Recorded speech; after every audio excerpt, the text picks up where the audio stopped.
the lectures, so we'll see how that goes. This is scientific computing for DPhil students. I'm the professor of numerical analysis, so there's a numerical analysis group here, and I'm the head of that. Of course, I'm curious to know who you are, so could we begin? Raise your hand if you're a DPhil student in mathematics, physics, chemistry. That's less than usual, that's interesting. Engineering science. Computer science, plant science. What have I forgotten? Which science? Animal science. Okay, good. There are some M-Math Phys students here, I think. Who are you, right? Who else have I overlooked? Okay.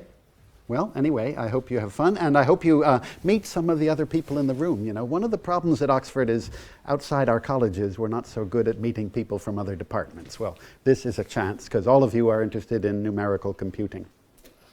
So let's see, let's take a moment and look over just a few operational details. So there's a pack of 7 handouts. I hope you all got them. They're scattered about if you didn't.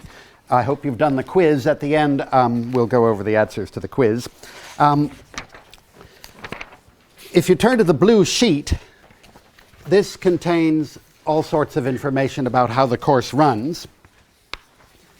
There's also an outline of the lectures of the course on another sheet. So as I say, I'm Nick Trefethen, and there are 2 TAs for the course.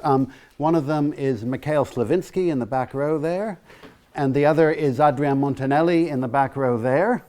So Mikhail and Adrian know everything about scientific computing, and by all means send them email if you'd like to set up an appointment, or if you have a question they can answer by email. And of course you're also welcome to contact me by email. We're all in this building and not that hard to find. Mikhail and Adrian will be marking the problem sheets, of which there are 4. So each Tuesday of an even-numbered week, we hand out an assignment, and it's due the next Tuesday, the odd-numbered week. The first assignment doesn't count for very much while you're getting up to speed, and the others count for more. These are mostly computational work, which you do in MATLAB. And I'm assuming you have access to MATLAB. If you don't, you'll see there's a note here about how to get it from IT services. Anyway, we have these assignments, and the course marks are based on those, and they have to be turned in on schedule. They can't be late, because we hand out solutions at the lecture where the assignments are due. So we do not accept late assignments. Now, I think handwritten on your blue sheet, you'll see a mention of boxes 160 and 161. Those refer to some hand-in boxes that are across this atrium out there. So that's where you turn in the assignments, in those boxes across the atrium. Mikhail or Adrian, is there anything you need to tell us about the mechanics? Okay, right. Oh, well, there's a web page. So you can see the URL is here, and basically, all the lecture notes will be put up on the web page. They're fairly terse lecture notes. In principle, you could learn this material by looking at the lecture notes, but in practice, no human being can really do that. You want to be here at the lectures. Things move quickly. You want to be here at the lectures. There are, of course, 12 lectures this term, and then another 12 in the next term. Any questions about mechanical things? Okay. I don't know details of whether your department counts this course for this or that. That's up to you and your department.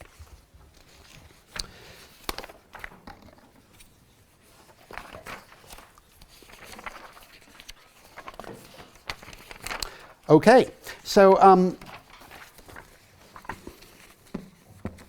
the way the course is structured, it's in this term we're doing some linear algebra, hopefully from a point of view that isn't entirely standard to you, and then some optimization.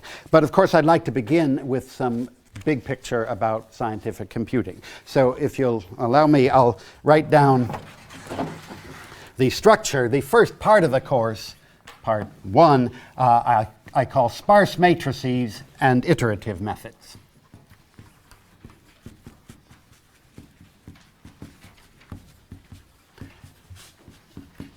And let me begin immediately, not on that subject, but with a view of the field to give you an idea of how I see this fitting in to scientific computing more generally. So we'll call that 1.1 view of the field.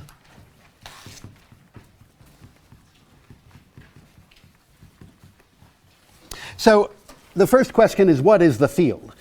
Scientific computing, numerical analysis, I regard those as synonyms. Not everybody shares that view, but to me, numerical analysis and scientific computing are both the discipline concerned with algorithms of a numerical sort for mathematical problems of a continuous sort. And the difference in the phrases maybe is what they connote. Numerical analysis, of course, sounds like the more theoretical end, scientific computing the more applied end. But I don't really make a distinction between those two. Now, what I'd like to mention is that I'm trying to give you a very quick review of a lot of material in these lectures, and fairly classical in orientation. And in particular, my view of the classical structure of this field is that there are three big parts of scientific computing. One is linear algebra. One is differential equations, so let's call that ODE and PDE, by which we mean ordinary and partial differential equations. And then the other is optimization. Now, of course, not everything fits this picture, but these are the three great areas, I think, of classic scientific computing. And we're beginning on the left here with linear algebra. Let me mention three particularly big parts of linear algebra. Three big problems. One is solving systems of linear equations. Another is least squares problems, where you're data fitting, if you like, or another way to describe it is solving rectangular rather than square system of equations. There's plenty of room scattered about, so please sit down. And the third would be eigenvalues, eigenvectors, and singular values, the SVD. Once again, of course, those are not the only three parts of this field, but they are the three biggest, very important. And there's an important distinction to make in all of this numerical linear algebra, which is that in all of these three bubbles, there are sort of two main styles of work. One is dense matrices, by which we mean matrices more or less all of whose entries are non-zero. And you could call this classical numerical linear algebra, which means 1950s, 1960s, 1970s, that kind of era. And then the other point of view would be the sparse numerical linear algebra, and another aspect of that would be iterative methods. And now we're getting into more modern aspects, if you like. Parallel computing, large-scale problems tend to be sparse. These, of course, are themes throughout scientific computing, and we'll certainly see them in linear algebra. You'll find I'm very interested in history. To me, history gives you a perspective on a field that's interesting, and there's a fascinating historical aspect of all this. If you look at mathematics over the last few centuries, linear algebra was not important until computers were invented. Of course, linear algebra was a part of mathematics, but it was never a hot field. It was never a very big field. And then computers came along, and since then, linear algebra has just grown and grown in its importance. So, for example, every undergraduate degree on Earth nowadays probably requires linear algebra. That might not have been true before the war, shall we say. I'd like to say a word about why that happens. And the word I'd like to say is schematic. So let's imagine that we have a big problem of computational science, which, let's say, is a nonlinear partial differential equation, probably in 3 dimensions or something. It might be the Navier-Stokes equations in fluid mechanics. So a big problem. How do we solve it computationally? Well, whenever anything is nonlinear, you probably linearize it, which means locally you pretend it's linear, and then somehow you have to iterate take a few steps in order to converge to the nonlinear solution. So given a nonlinear PDE, the standard algorithms we all know about turn it into linear problems, a succession of linear problems typically. Now what about the PDE? So the nonlinearity turns into linearity through linearization, but the PDE is discretized one way or another. That's the standard method to solve a PDE. You have a grid or finite elements or some sort of expansion, some sort of discretization, and that turns a problem of analysis into a problem of algebra. So it really is a standard picture that nonlinear PDEs turn into problems of linear algebra because of these two processes. Von Neumann in the old days, you know, the late 40s, early 50s, that kind of thing, he began to see this, but I think those guys just had no idea how big linear algebra would grow. They had no idea how powerful computers would grow. Actually, von Neumann's another interesting point of history. So I think he predicted fairly accurately how good weather prediction would be in 2015. He knew that we'd be good at predicting weather. But the reason he got it right is that he made two errors that canceled. It turns out it's about 1 million times harder than he would have thought. And our machines are surely 1 million times more powerful than he would have predicted. So in the end, he made the right prediction. Okay. Just about this philosophy, let me emphasize that I'm well aware that you in the room have different particular interests, and chances are most of you don't regard yourself as interested in linear algebra per se. But let me just assure you that this is foundational material that you can't know too well. Anyone doing computational science really needs to understand these things. Okay, so that's it for that beginning. Now I think I'll switch over here and start talking about speed of solving linear algebra problems. So let's ask the question, how fast can we solve AX equals B?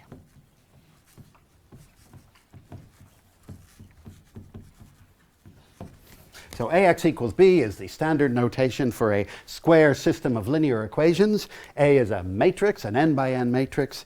X and B are column vectors. We're given B, we want to find X. So I suppose I should write that down. A is a capital N by capital N matrix. I think I'll be inconsistent about capital versus lowercase.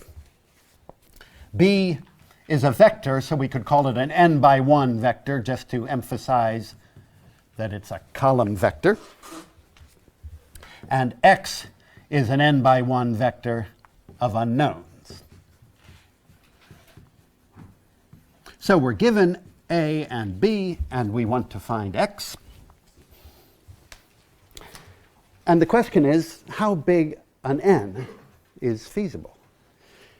It's just amazing to read some of the old stuff from the early days of computing when even n of 10 or 20 seem pretty impressive. I have a quote here from 1951.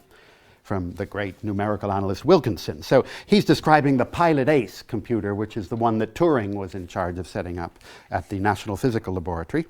And Wilkinson says, by 1949, the major components of the Pilot Ace were complete and undergoing trials. During 1951, a program for solving simultaneous linear algebraic equations was used for the first time. On the 26th of June, 1951 was a landmark in the history of the machine, for on that day, it first rivaled alternative computing methods by yielding by 3 p.m. the solution of a set of 17 equations submitted the very same morning.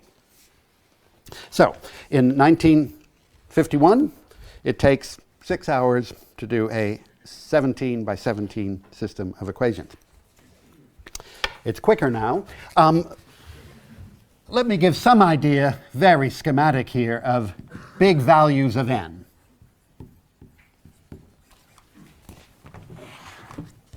So, following from Wilkinson then, let's say around 1950, n equals 20 would have been a big value. 1965, n equals 200 would have been a big value. 1980,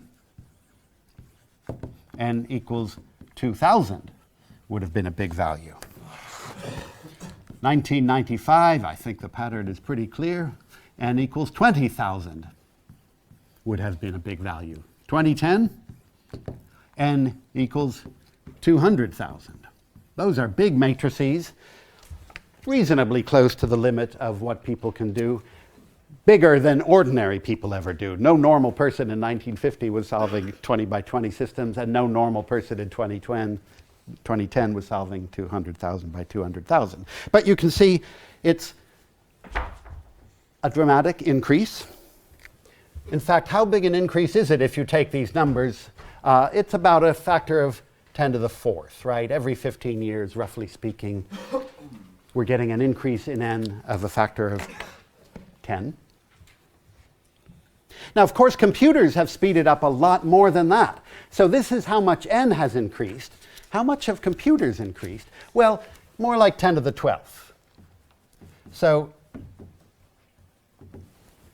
in this business, we talk about flops, floating point operations, and flops and megaflops and gigaflops and so on. And roughly speaking, in this era, computers increased from flops to gigaflops, or to teraflops, I guess you'd say. So you, being young, probably know more of these prefixes than I do. I get stuck after around exa, but they keep going, don't they? There's yata. They all sound like characters in Star Wars to me, but it keeps going. Flops means one floating point operation per second. Teraflops means 10 to the 12th floating point operations. So let's see, it would be flops and then kiloflops. I've never heard that expression. And then megaflops, and then gigaflops, and then teraflops, and then petaflops, and then exaflops. And what's 10 to the 21? Somebody remind me. We're at tera heading for exa. Well, actually, yotta, what is it? Yotta. That sounded right. It's something like that, yeah. It's just around the corner. This is about a factor of 10 to the 12th. I'm being very rough here with my numbers. But computers got 10 to the 12th times faster, and matrices got 10 to the 4th times bigger, and there's a reason for that. The algorithms, the standard classical algorithms, take O of n cubed flops to solve a n by n problem. So we see it right there. Error during recording. Steve, should I worry about that? Just hit OK. Oh, okay. Good. That was easy. So I think it's marvelous here how you can see in history something about algorithms. If you didn't know it was n cubed, you could maybe guess from looking at the data. If you look at the top 500 list now, you can Google that, top 500. This is the list that's been maintained for 15 or 20 years of the 500 fastest computers on Earth. Most of them are so parallel that they bear little resemblance to the type of machines that we use. That wasn't true 15 years ago, but now it is true. The whole top 500 thing has become a little like Arnold Schwarzenegger in his muscle era, a little bit divorced from reality. But it is incredible how things have speeded up. Let's see, I made a note here. The fastest machine, the number one, which is a Chinese thing, is way into the exaflops. I think it's sort of 10 to the 19th. Even the 500th fastest machine is in the hundreds of teraflops. So if a teraflop is 10 to the 12th, 10 to the 14th would put you, you know, not even the 500th fastest machine on Earth. It's just amazing. Let me make two comments about that. There exist O of n to the 2.376 algorithms. So although the standard algorithms are n cubed, in principle you can do better. However, these have no practical value. They only exist theoretically. They're never used because the constants are far too awful. So as far as anybody knows at the moment, no practical algorithms are better than n cubed or maybe n to the 2.8. And the other thing I want to mention is that this classical point of view is all about operation counts. And that's considered these days a very classical point of view because communication, as opposed to floating point operation, also matters. And You see this on your own machine, but you certainly see it on these big, massively parallel machines where they might have hundreds of thousands of cores, and most of the concern is how to move the information from one core to another. So as time evolves, this kind of n-cube discussion is becoming a little further removed from high-performance computing. But I think now it still does tell us a lot about what most of us do most of the time. Okay, so I like to play on the computer. And of course, in this course, we play in MATLAB. So let me give you an idea, just explore how fast things can go. Now, the way I do this is I put together sheets telling you what commands I'm going to type so that you can make notes if you like or go back and do it in your own time. And these also end up online. And of course, part of the purpose here is also to teach you a bit of MATLAB. I hope you've all used MATLAB, but I'm sure there's some people here who haven't used it before. So for example, let me say A equals rand of 5. That produces a 5 by 5 matrix of random numbers, each one between 0 and 1. And let me say B equals ones of 5 comma 1. That produces a right-hand side vector B. And let me shrink the font a little. This command, by the way, is not a standard MATLAB command, so you can't do that. You can do it, but much more slowly.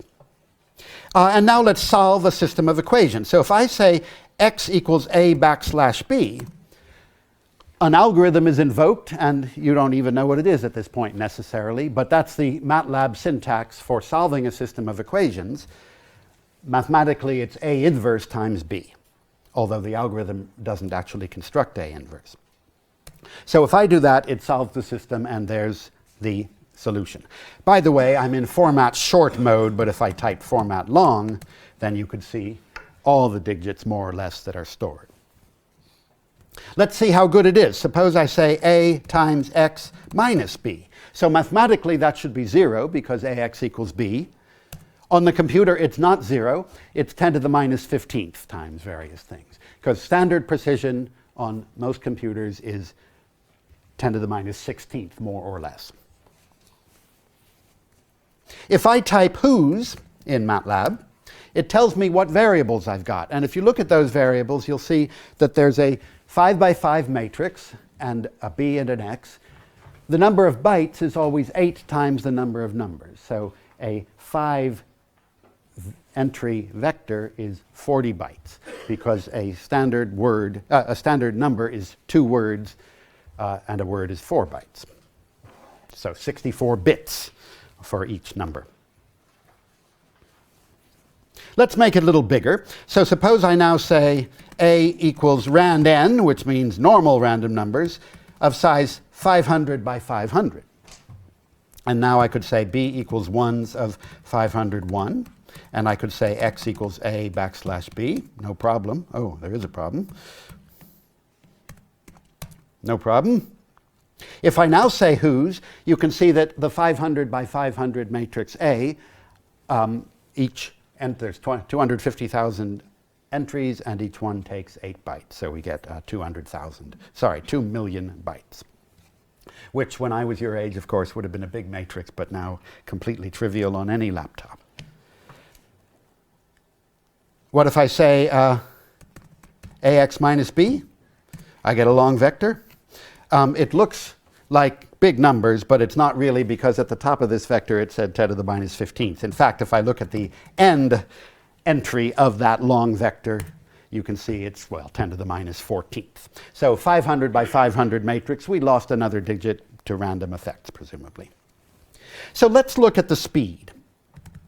Let's try, I'll say n equals 1,000, and I'll say A equals rand n of n. So 1,000 by 1,000 random matrix, and I'll make a right-hand side, and then I'll say tick A backslash B talk.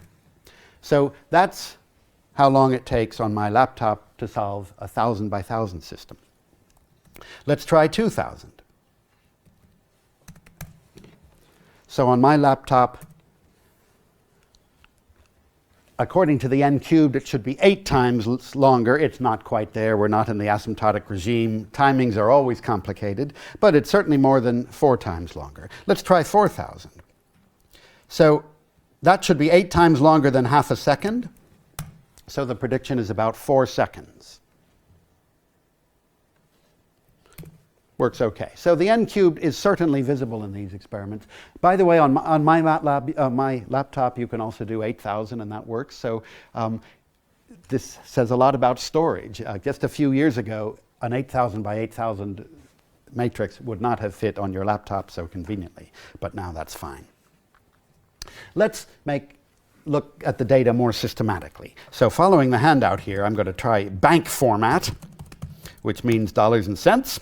And I'll say for I equals 1 to 12, let's let n be 2 to the I, and let's let a be rand n of n, and let's say tick a backslash 1s of n1, t equals talk, and display n and t. So here you see we're doing an experiment in which we keep doubling n and see how long it takes in seconds, and most of them aren't visible in bank format. But if I displayed more digits, they'd not be very informative anyway, because it's hard to time quick operations. Throughout this course, I want to urge you always to interact with problems like this. Always explore, do experiments all the time. It's so easy in modern computing environments. Let's do the same thing again, except make a plot. So I'll say again, for I equals 1 to 12, n equals 2 to the I. And now I'll say tick a backslash 1s of n comma 1. And I'll say t equals talk. And I'll say nn of I equals n. And tt of I equals t. And I've made a mistake. Bones. That's a new one. Okay.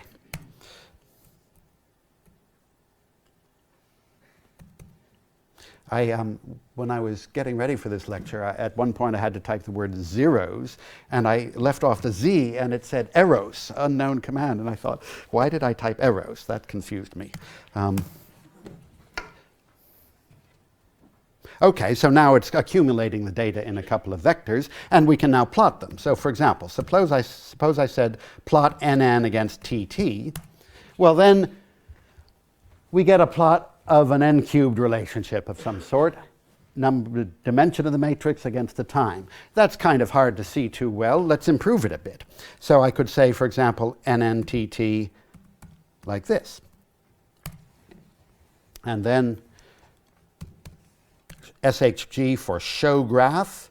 And I've just docked the graph. So now we can see at least the dots are visible as well as the lines connecting them. But maybe a log-log scale would be more enlightening. So let's say log-log of nn against tt.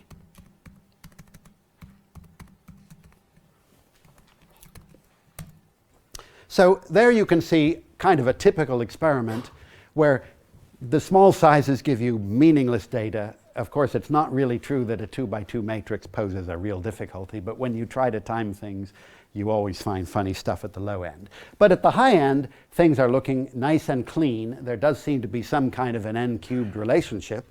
Let's see how close to n cubed it really does look. So let's say, hold on. So then when I plot the next curve, it doesn't erase the old curve. And I'll say log of nn 1e minus 10 times nn, oops, what have I done? 1e minus 10 times nn cubed. And I'll do it as a dashed red line. So there you see we've plotted a multiple of n cubed superimposed on the plot. It's no sense going down to 10 to the minus 10, so let's say y lim of 1e minus 5, 1e2. We're changing the y limits of the plot there. So now you can see more cleanly that it is reasonably close to an n cubed relationship, with the slope getting a little bigger as we go up. If we kept going, other things would happen due to caching and memory problems. And just to have fun a little bit with MATLAB Graphics, of course you can do things like put a label on. I could say X label dimension, and I could say Y label time in seconds, and I could make it bigger. I could say font size 20, and then I could say title, oops, speed of MATLAB backslash, font size 24, and I could say gtext.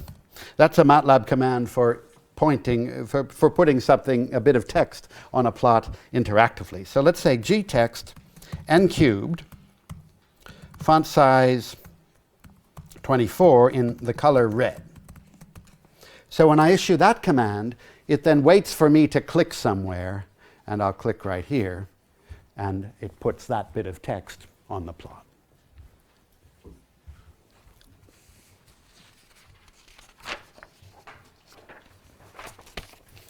You might have heard that I was actually the first customer who ever bought MATLAB back in 1985, so I've been doing this for a long time. It's strange when I talk to people at the company because my closeness to their product is much greater than theirs. Of course, there are a few old-timers, but as a rule, the people that work for MathWorks, you know, have known MATLAB for 10 years, and I've known it for 35 years, and it's very strange. Okay.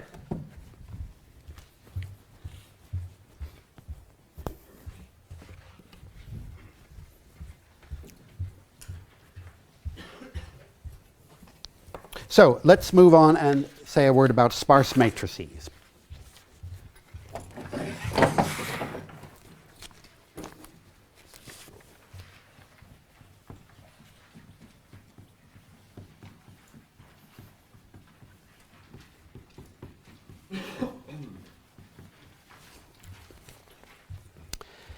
And maybe we should begin by thinking, why do we want n to be so large? Where in the world would you ever get a matrix of size 20,000? You could get it from data of some sort, but traditionally, more often, you get it by discretizing a PDE. That's where you get big matrices. You discretize something. And the more space dimensions you're discretizing, the bigger the dimensions grow. So let's do an example, a two-dimensional example. Why do we want n to be so large? Well, let's look at a small grid in 2D. So here's a 3 by 3 grid. I will imagine there are nodes like that. And let's suppose they're numbered 1, 2, 3, 4, 5, 6, 7, 8, 9. And they're linked somehow because we're doing some kind of a finite difference approximation to a differential equation.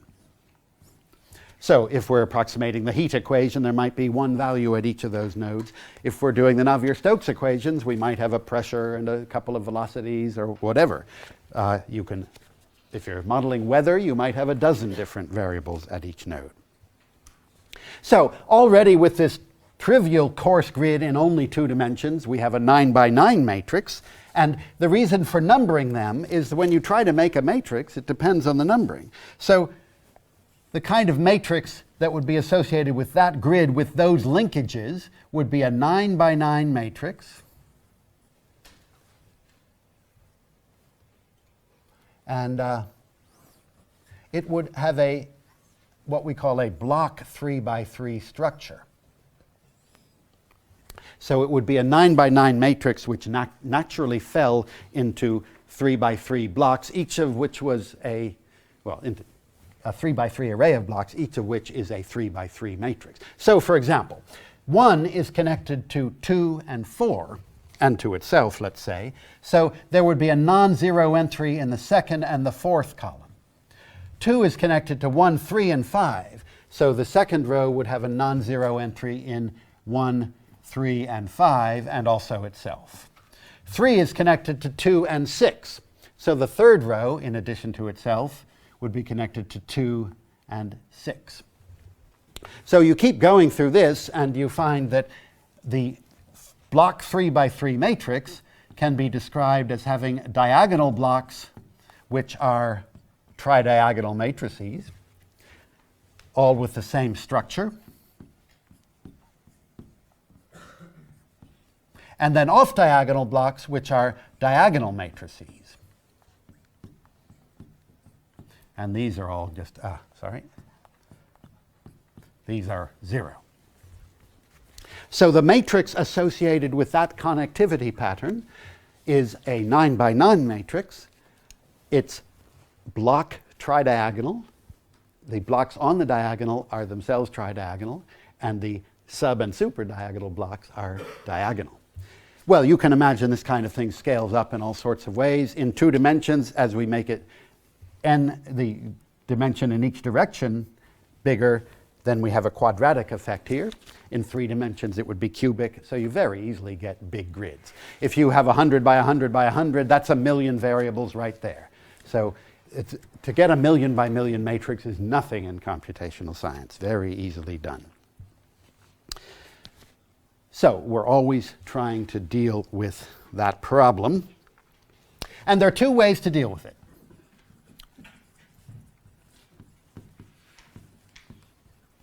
So how do we beat the O of n cubed bottleneck? In practice, there are 2 ways, and one of them is to use a better machine, or let's just say parallel computing. And that idea has been around for a very long time. It's not new, but it's getting more and more powerful with every passing year. These days we have GPUs, which make it easy for many people to use many, many cores. So this is a very powerful strategy, just getting more important with the years. The other approach is to take advantage of the sparsity. So special algorithms exploiting sparsity. Because often, though not always, the matrices you want to solve have mostly zeros in them. Sparse means mostly 0. Enough zeros that you can take advantage of it.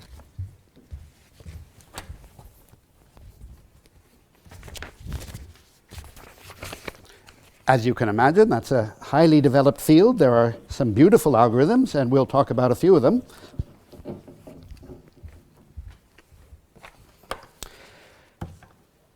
And before I explore in MATLAB a little bit, I wanted to pass around a couple of books. So this is a fantastic book. It's by Trefethen and Bao on numerical linear algebra. And David Bao, my co-author, was a graduate student of mine when I was at Cornell, and he then went on to Microsoft and then Google. It's done very well. This is a beautiful little book by Toby Driscoll about learning MATLAB. You don't need a book to learn MATLAB. Everything is online, of course, but it is very nice if you want to look at it, so this is very appealing.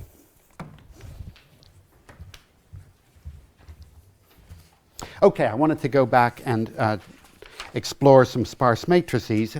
Before doing that, let me draw your attention to a couple of the handouts in the packet there. So the first one is the paper by Gilbert, Moeller, and Schreiber from 1992.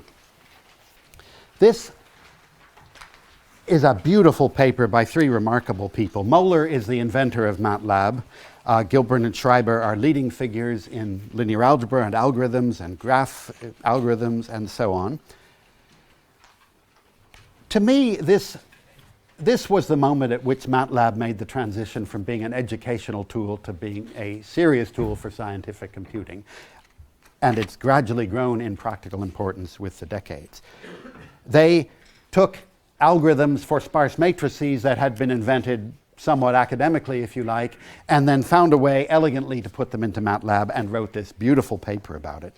It has a personal resonance in that, as you can see, it's dedicated to Gene Golub on the occasion of his 60th birthday. Golub was a great, great figure in numerical linear algebra, and I remember going to that 60th birthday conference, and now, 23 years later, I've just had my 60th birthday conference, so when I look at this, I feel the generations moving along.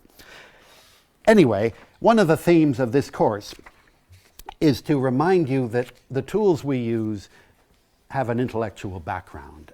And this is an example of how a big part of MATLAB is based on some very major research over the years carried forth by some very major people.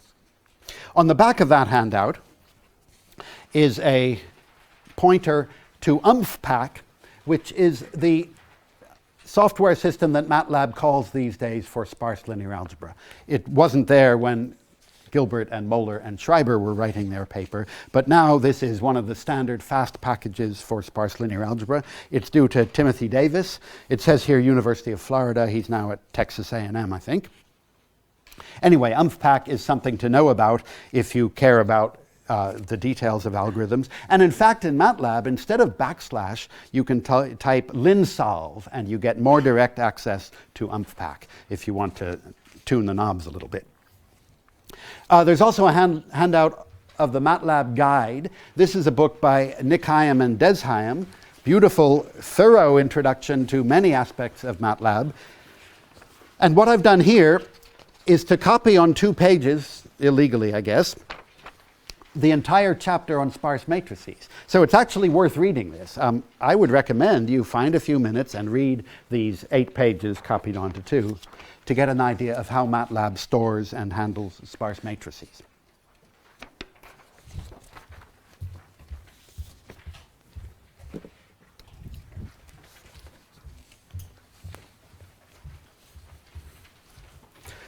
Well, let's play around a little bit.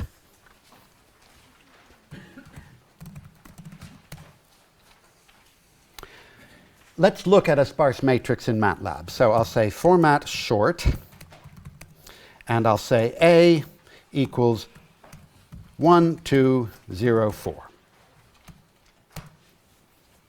Now, if we look at A, it's obvious from the display what it is.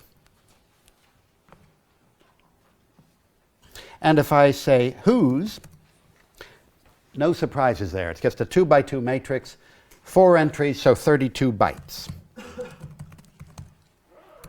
Now let's take another matrix called B, which is the sparsification of A. So it's the same matrix mathematically, but stored in a sparse format. And you can see that there are 3 lines of data because A only had 3 non-zero entries. It's only telling you the non-zero entries. If I say whose, you can see B actually is more wasteful of storage per entry. It takes more bytes. But of course, if you have a big matrix that's mostly sparse, it will be a big win to store it in the sparse fashion. So let's do one other thing. Well, let's go up to dimension 100. Let's say A equals I of 100. And let's say B equals sparse identity, SPI of 100. And let's do a whose. So now you see that A has 10,000 entries, so 80,000 bytes, whereas B, 10,000 entries, but only 100 of them are non-zero. So for whatever reason, it has only 2,408 bytes. So there is sparse storage, which enables you to hold much bigger matrices in memory. But of course, also algorithms will take advantage of the zero structure to go faster.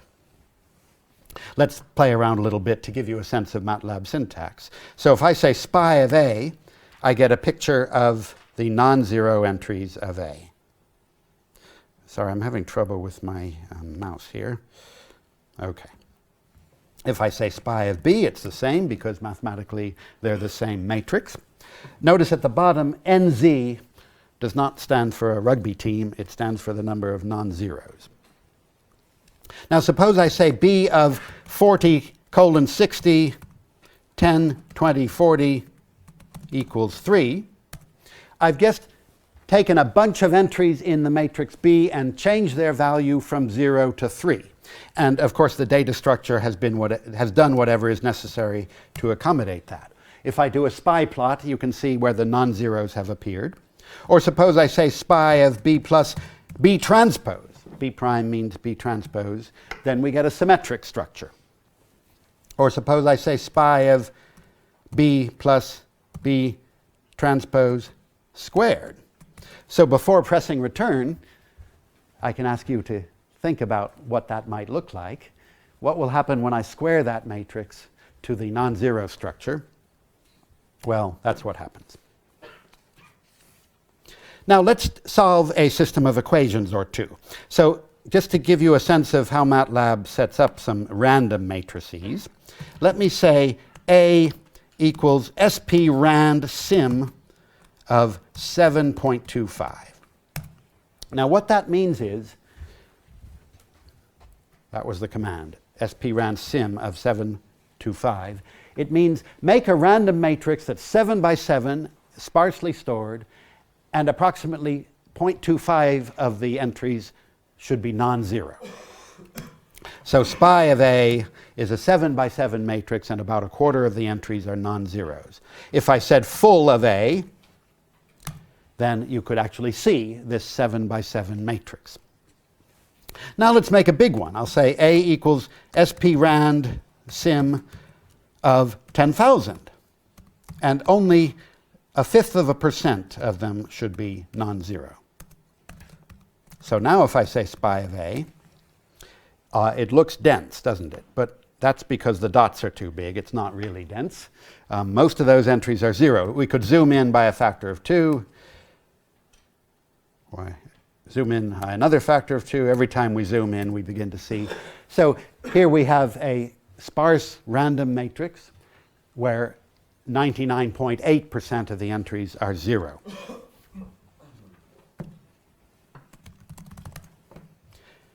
Let's add a multiple of the identity to that matrix to make it a better behaved matrix. So I'm going to add 10 times the sparse identity of size 10,000. And I'm going to make a right-hand side ones of 10,000, comma 1. And I'm going to solve x equals a backslash b. Now, earlier we solved a 4,000 by 4,000 matrix, right? And that took 4 seconds. This is a 10,000 by 10,000 matrix. Sure enough, it might finish eventually, but it's not going to finish quickly. However, we can solve it using a sparse algorithm. When I say backslash, it isn't using an algorithm that exploits this type of sparsity, so it takes a long time. But I'm going to use an iterative algorithm called preconditioned conjugate gradients. I'll say x equals PCG of a comma b, and we'll be playing with this some more. Preconditioned conjugate gradients, you can see with its default parameters it doesn't succeed, but it will succeed if we increase the number of allowed iterates. So I'll say x equals preconditioned conjugate gradients of a, b. I'll give it a tolerance of 10 to the minus 12, and I'll allow it to take 200 steps. What did I do wrong? Lowercase, right? Yeah. So you can see how quickly that happened. It didn't take 20 or 50 seconds. It converged in a fraction of a second. Let's do it again.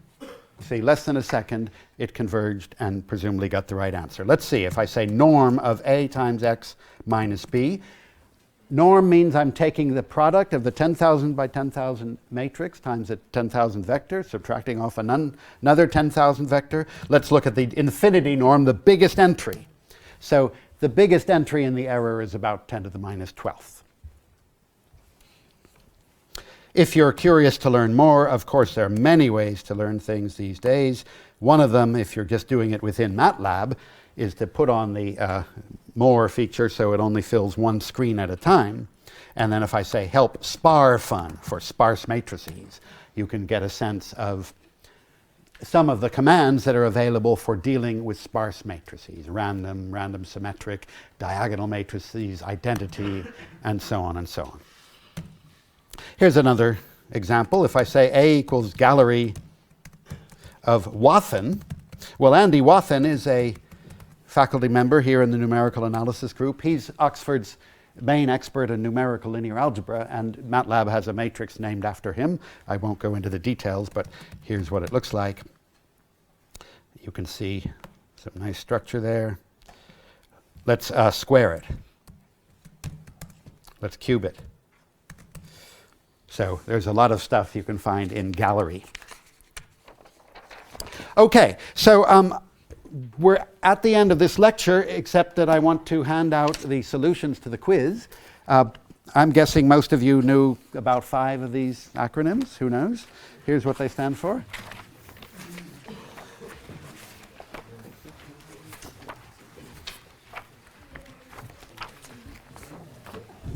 And let me just emphasize that the first assignment is due on Tuesday at 9 o'clock, and it's in the box 160 or 161 across the atrium from here.